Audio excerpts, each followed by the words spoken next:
Carl, are you okay with that? Carl, what prison are you in? A hospital prison?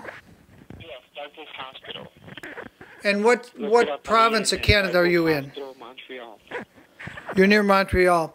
What do you think what do you think the Canadian government has put into your bloodstream? To read my thoughts and to actually take a snapshot of my brain to get me to think about other things I've done in the past, probably trying to find accusations, other charges, other things I did when I was a kid maybe, or other wrongdoings.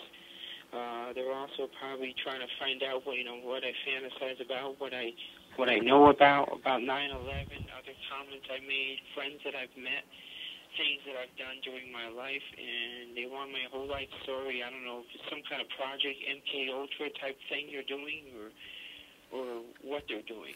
Originally, you got arrested for criticizing Bush severely and handing out copies of loose change and 9/11 information. Is that right? Yes. And so you got sentenced to 72 months in federal prison, which you served. They told me they were going to give me 12 to 18 months for pleading guilty, and they brought up this charge from this other charge in Florida, which was a state charge, and they made a deal to get those warrants dropped because they tried to extradite me 2 times, and they didn't come and get me, so I was let go twice. And they still kept the warrants on me after spending 90 days in jail and beating, fighting the extradition, contesting the extradition. After spending 90 days in the jail, they said no governor's warrant. They didn't get the governor's warrant in time. So what they did, charges were supposed to have been dropped, but they stayed in the system. And then a year and a half later, the federal prosecutors, Paul McNulty, made a deal that we'll call those Florida prosecutors and make those warrants go away as part of the package, as an inducement for the plea, is what they called it, an inducement, to get these charges dropped from another jurisdiction. And then they turn around, the pre-sentence report told me what I supposedly did to this woman. Okay, I'm sorry. The guy's yelling. He's like, come on. And so the Canadians now have you arrested and in custody for being a criminal in the United States, even though you didn't commit any crimes in Canada. Yes. Do I understand that correct? Yes. And they're not going to release you and they won't ship you back to the United States? No, well, they might try to charge me with treason or something once I get back to the States, so I don't want to go back to the States. I want to stay here in Canada. Are they treating you better? Are they treating you better in the Canadian prisons than they did in the U.S. prisons? There are some better things here, but there's some better things that I had when I was in Butner, North Carolina. Like we could go every day to rec. Every day we can go out, go to the library, to the chapel, they have a law library. Here they don't have one. Okay, and you think they've got these micro robots in your bloodstream and in your brain, and you say you can feel them going through your body? Yes, I can feel it. Yes, I'm willing to swear, take a lie detector test, whatever. Polygraph. What do they feel like when you feel them?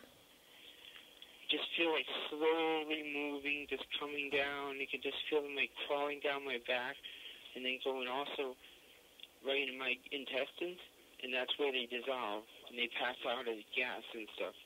I better get off this phone because this guy wants to use it. Right, I understand. You're in a hospital prison. It's the only phone. All right, thanks for calling, Carl. Okay.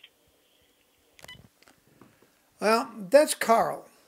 He's calling us pretty continually. His is a strange case, but if he's right, and I don't know that he is, but if technology is moved to the point where they can monitor your intentions of your thought and what you're thinking about and actually get down to knowing what you're planning to do in the next 10 minutes or the next day or two, brain scan technology has gone a lot farther than I ever thought it could.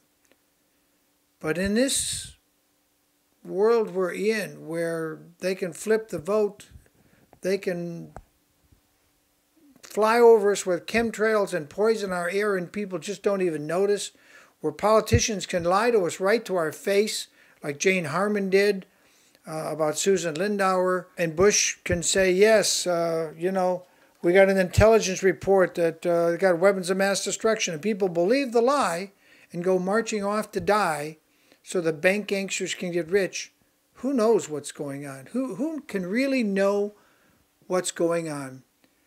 I think Tim Cox at GOOH, G-O-O-O-H, that's G with 3 O's and an H, go, has a good plan. It just has one weakness.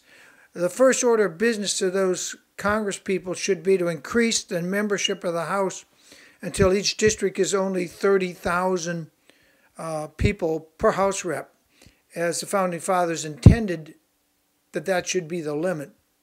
And then we might be able to restore real constitutional government by we the people and do things that actually benefit peace and the people and not benefit an elitist group of murdering thugs I call the bank gangsters. Anyway, that's my thought. That was a call from Montreal, hospital prison. Obviously, somebody's got Carl incarcerated because they think he's mentally unbalanced, and he might be. But isn't that what they tried to say about Susan Lindauer, who was a CIA asset, who spoke to the top echelons of Saddam's government? I hope I've given you second thoughts, because it's certainly giving me second thoughts. See ya.